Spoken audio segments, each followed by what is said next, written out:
اعوذ باللہ من الشیطان الرجیم بسم اللہ الرحمن الرحیم رب اشرح لی صدری ویسر لی امری واحلل عقدۃ من لسانی یفقہوا قولی بسم اللہ الرحمن الرحیم ان اللہ وملائکتہ یصلون علی النبی یا ایھا الذین آمنوا صلوا علیہ وسلموا تسلیما اللہم صلی علی محمد وعلی آل محمد کما صلیت علی ابراہیم وعلی آل ابراہیم انک حمید مجید اللہم بارک علی محمد وعلی آل محمد کما بارکت علی ابراہیم وعلی آل ابراہیم انک حمید مجید۔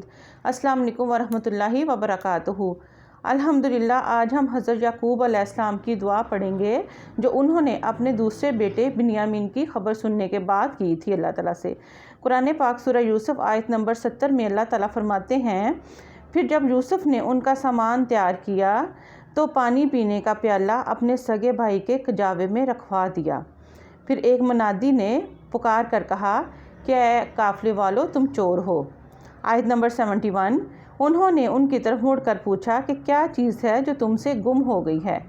آگے آیت نمبر 72 میں اللہ تعالیٰ فرماتے ہیں، انہوں نے کہا کہ ہمیں بادشاہ کا پیمانہ نہیں مل رہا اور جو شخص اسے لا کر دے گا اس کو ایک اونٹ کا بوجھ انعام میں ملے گا اور میں اس انعام کے دلوانے کی ذمہ داری لیتا ہوں۔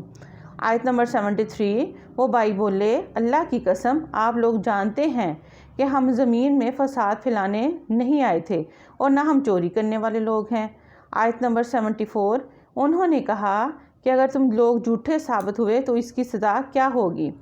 آیت نمبر 75، انہوں نے کہا اس کی سزا یہ ہے کہ جس کے کجاوے میں سے وہ پیالہ مل جائے تو خود سزا میں دھر لیا جائے۔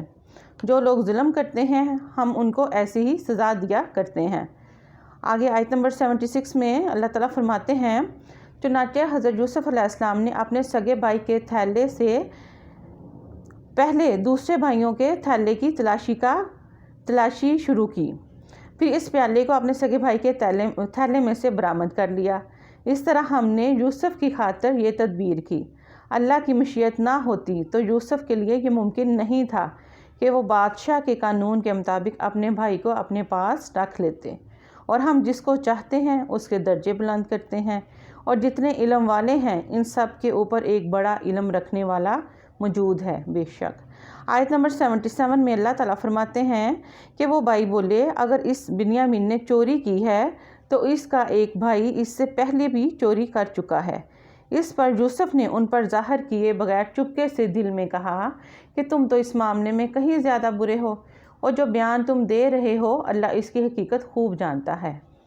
آیت نمبر 78 ہے، اب وہ کہنے لگے کہ اے عزیز، اس کا ایک بہت بڑا باپ ہے، اس لیے اس کی جگہ ہم میں سے کسی کو اپنے پاس رکھ لیجئے، ہم آپ کو ان لوگوں میں سے سمجھتے ہیں جو احسان کیا کرتے ہیں۔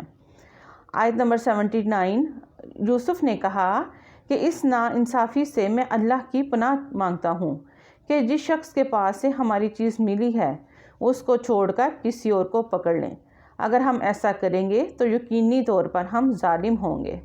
آگے آیت نمبر 80 ہے، چنانچہ جب وہ یوسف سے مایوس ہو گئے تو الگ ہو کر چپکے مشورہ کرنے لگے۔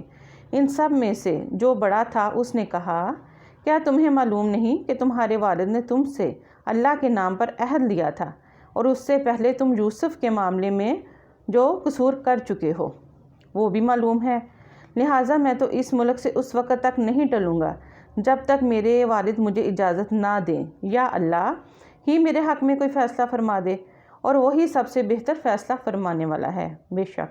آیت نمبر 81 ہے، جاؤ اپنے والد کے پاس جاؤ اور ان سے کہو کہ ابا جان آپ کے بیٹے نے چوری کر لی تھی اور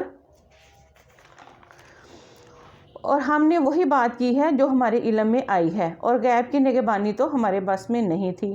آیت نمبر 82 میں آگے اللہ تعالیٰ فرماتے ہیں، اور جس بستی میں ہم تھے اس سے پوچھ لیجئے، اور جس قافلے میں ہم آئے ہیں اس سے تحقیق کر لیجئے، یہ بالکل پکی بات ہے کہ ہم سچے ہیں۔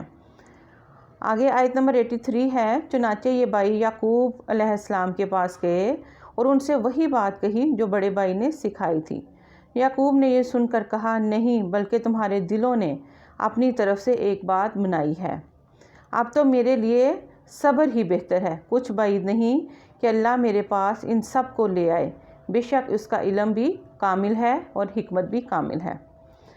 آیت نمبر 84، یہ کہہ کر انہوں نے منہ پھیر لیا اور کہنے لگے ہائے یوسف، اور ان کی دونوں آنکھیں صدمے سے روتے روتے سفید پڑ گئی تھیں اور وہ دل ہی دل میں گھٹے جاتے تھے۔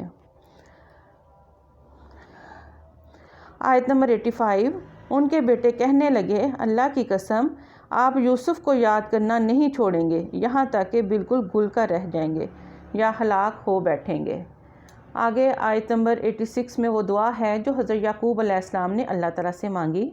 بسم اللہ الرحمن الرحیم، قالا انما اشکو بثی وحزنی الی اللہ وأعلم من اللہ ما لا تعلمون۔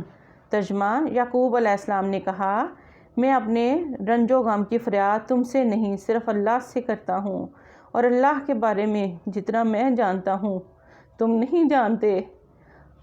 آگے اللہ تعالیٰ آیت نمبر 87 میں فرماتے ہیں میرے بیٹو جاؤ اور یوسف اور اس کے بھائی کا کچھ سراغ لگاؤ اور اللہ کی رحمت سے نا امید نہ ہو۔ یقین جانو اللہ کی رحمت سے وہی نا امید ہوتے ہیں جو کافر ہیں۔ الحمدللہ، سبحان اللہ۔ یہ دیکھیں حضرت یعقوب علیہ السلام نے جو اللہ سے دعا مانگی ہے، اور یہ ہمارے لیے اس میں کتنی نصیحتیں ہیں۔ ایک تو پہلے انہوں نے کہا کہ میرے لیے صبر ہی بہتر ہے، پھر انہوں نے کہا کہ میں اللہ سے اپنے رنج و غم کی فریاد کرتا ہوں۔ تو اس سے ہمیں کیا سبق ملتا ہے کہ ہمارے دل میں، دماغ میں، یا جو بھی ہمارے ذہن میں کوئی اگر وسوسہ بھی ہے، اور اگر ہم کوئی فریاد کرنا چاہتے ہیں، کوئی دعا مانگنا چاہتے ہیں، تو ایک ہی ہستی ہے جو ہم سب کی دعائیں سنتی ہے۔ تو اللہ سے مانگیے اور اللہ کو اپنے دکھ بتائیے، اللہ کے سامنے اپنی فریاد رکھیے، اور یہ ہمیں قرآن پاک سکھا رہا ہے، اور قرآن پاک ہی کو ہم نے فالو کرنا ہے۔ اور اس کے بعد وہ اس سے بھی پیاری یہ بات ہے کہ اللہ کی رحمت سے نا امید نہ ہو۔ یقین جانو اللہ کی رحمت سے وہی لوگ نا امید ہوتے ہیں، اور ہم تو مسلمان ہیں الحمدللہ۔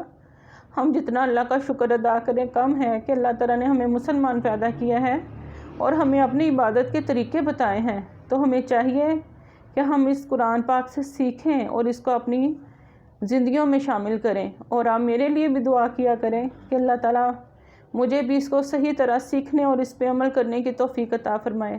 انشاءاللہ ملیں گے اگلی ویڈیو میں۔ السلام علیکم ورحمۃ اللہ وبرکاتہ۔ سبحانک اللہم و بحمدک، اشہد ان لا الہ الا انت، استغفرک و اتوب الیک۔